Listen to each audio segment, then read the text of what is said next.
राजस्थान में चुनाव तारीखों के ऐलान के साथ ही अचानक सियासी सरगर्मी बढ़ने लगी है। इस बीच राजस्थान चुनाव को लेकर एक और ताजा सर्वे सामने आया है।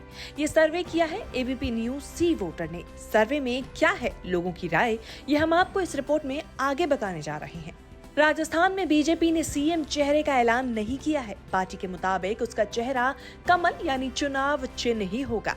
सर्वे में जब लोगों से ये सवाल पूछा गया कि क्या वसुंधरा के नाम की घोषणा न होने पर बीजेपी की जीत की संभावना पर असर पड़ेगा, तो 43% लोगों ने माना कि इससे राजस्थान में बीजेपी को फायदा होगा, जबकि 42% ने कहा कि इससे बीजेपी को नुकसान झेलना पड़ सकता है। वहीं 12% लोगों ने ये भी कहा कि इस फैसले से बीजेपी की चुनावी संभावना पर कोई प्रभाव नहीं पड़ेगा और 3% लोगों ने कह नहीं सकते का ऑप्शन चुना।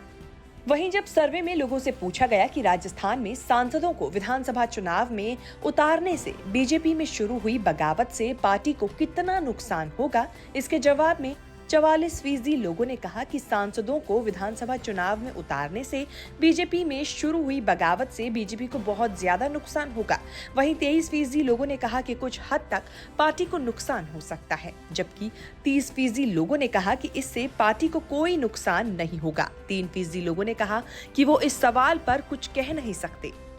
इससे पहले हाल ही में हुए सर्वे की बात करें तो एबीपी न्यूज सी वोटर के सर्वे के मुताबिक राजस्थान में अगर आज चुनाव होते हैं तो 200 सीटों में से बीजेपी 127 से 137 सीटें जीत सकती है, जबकि कांग्रेस को बड़ा झटका लगता हुआ नजर आ रहा है। कांग्रेस 59 से 69 सीटों पर सिमट सकती है, जबकि अन्य के खाते में 2 से 6 सीटें जा सकती हैं। वोट शेयर की बात करें तो बीजेपी को 47% वोट मिलने का अनुमान है, जबकि कांग्रेस को 42% वोट मिल सकते हैं। अन्य के खाते में 11% वोट जाने का अनुमान है। 1 सितंबर से 8 अक्टूबर के बीच हुए इस सर्वे में 90,000 लोगों से बात की गई, तब जाकर ये रिजल्ट सामने आया। इससे कुछ दिन पहले हुए टाइम्स नाउ नवभारत के सर्वे में आंकड़े इससे बिल्कुल अलग देखने को मिले थे। टाइम्स नाउ नवभारत के सर्वे के मुताबिक राजस्थान की 200 विधानसभा सीटों में बीजेपी को 95 से 105 सीटें मिल सकती हैं, जबकि कांग्रेस को 91 से 101 सीटें मिल सकती हैं। कहने का मतलब है कि दोनों के बीच कड़ी टक्कर देखने को मिल रही है। इसके अलावा अन्य के खाते में 3 से 6 सीटें जा सकती हैं। चौंकाने वाली बात यह है कि राजस्थान में जुलाई से अक्टूबर तक हुए 3 सर्वे में अलग अलग आंकड़े देखने को मिले। जुलाई में कांग्रेस को 71 से 81 सीटें मिलने का अनुमान था, जबकि तब बीजेपी को 114 से 124 सीटें मिल रही थी। सितंबर के सर्वे में कांग्रेस की सीटें बढ़ती हुई नजर आई। पिछले महीने कांग्रेस को 91 से 101 सीटें मिलने का अनुमान था और बीजेपी को 95 से 105 सीटें मिल रही थी। अब सबसे ताजा सर्वे में बीजेपी की सीटें अचानक बढ़ गई और कांग्रेस की घट गई हैं। अक्टूबर के सर्वे में कांग्रेस को 59 से 69 और बीजेपी को 127 से 137 सीटें मिलती दिखाई दे रही हैं।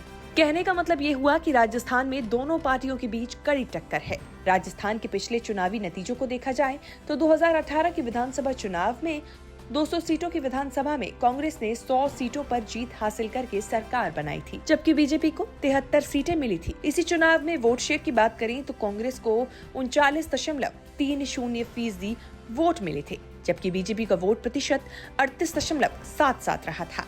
इसके बाद 2019 के लोकसभा चुनाव की बात की जाए तो इसमें बीजेपी ने 25 में से 24 सीटें जीती थी, जबकि इस चुनाव में भी कांग्रेस खाता नहीं खोल पाई थी। वोट शेयर की बात करें तो कांग्रेस को 34.24% वोट मिले थे, जबकि बीजेपी को 59.07% वोट पड़े थे। सर्वे बीजेपी और कांग्रेस के बीच कांटे की टक्कर दिखा रहे हैं। देखना होगा ये सर्वे हकीकत में कितने तब्दील हो पाते हैं। राजस्थान में 23 नवंबर को एक चरण में मतदान होगा और नतीजे 5 राज्यों के एक साथ 3 दिसंबर को आएंगे।